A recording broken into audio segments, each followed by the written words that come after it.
La parole est à Madame Dominique Vérien pour le groupe Union centriste. Merci Madame la Présidente.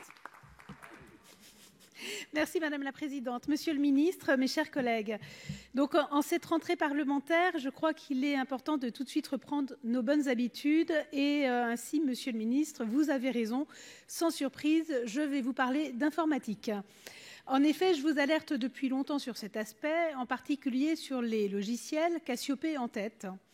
C'est une question plus centrale qu'il n'y paraît, tant le personnel de justice peut se retrouver découragé face à des applicatifs obsolescents qui accumulent les lourdeurs, les incompatibilités et les bugs. Votre ministère parle même de goût amer laissé aux agents, comme le note le rapport des États généraux de la justice. Ainsi, le comité en appelle ni plus ni moins à une refondation complète de la maîtrise d'ouvrage informatique, ainsi qu'à la fondation d'un véritable socle informatique commun, à la fois au sein de la justice, mais aussi avec des ministères partenaires, l'Intérieur par exemple. Et pour mémoire, la procédure pénale numérique qui se met en place souffre elle aussi des bugs de Cassiopée, en particulier dans le cadre des transferts entre gendarmerie et justice, comme j'ai pu le constater moi-même dans une gendarmerie à Toussy. Ma question est donc simple, Monsieur le Ministre. Quel plan d'action entendez-vous mettre en œuvre à ce titre ? Le ministère de l'Intérieur, par la loi LOPMI, entend créer une agence numérique. Une seule agence pour les deux ministères serait-elle envisageable ? Merci. Monsieur le garde des Sceaux.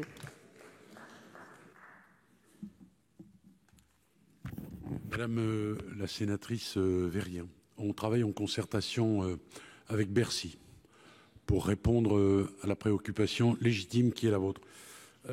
J'ai nommé il y a peu de temps un secrétaire général adjoint du ministère qui est dédié au numérique. Nous avons été, vous le savez, ça n'a échappé à personne, critiqués par la Cour des comptes, mais la Cour des comptes a cependant indiqué que nous avions fait beaucoup d'efforts et je compte évidemment les poursuivre.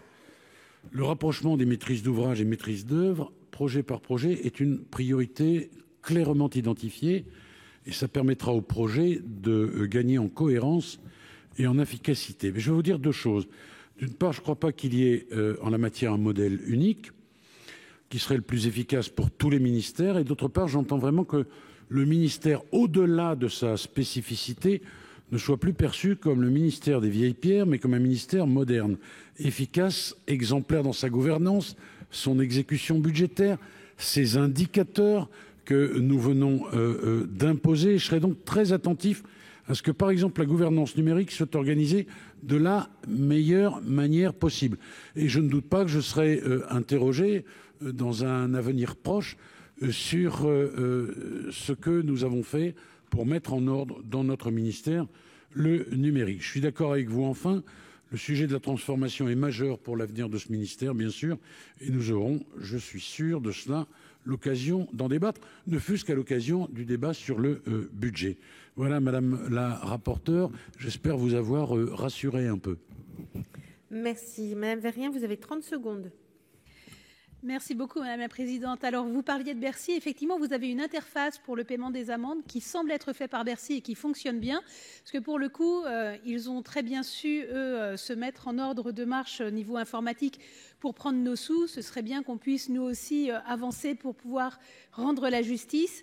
Et par ailleurs, on ne peut pas ne pas travailler avec le ministère de l'Intérieur parce que la procédure pénale numérique concerne l'ensemble des deux ministères et il faut que les gens puissent se parler. Merci.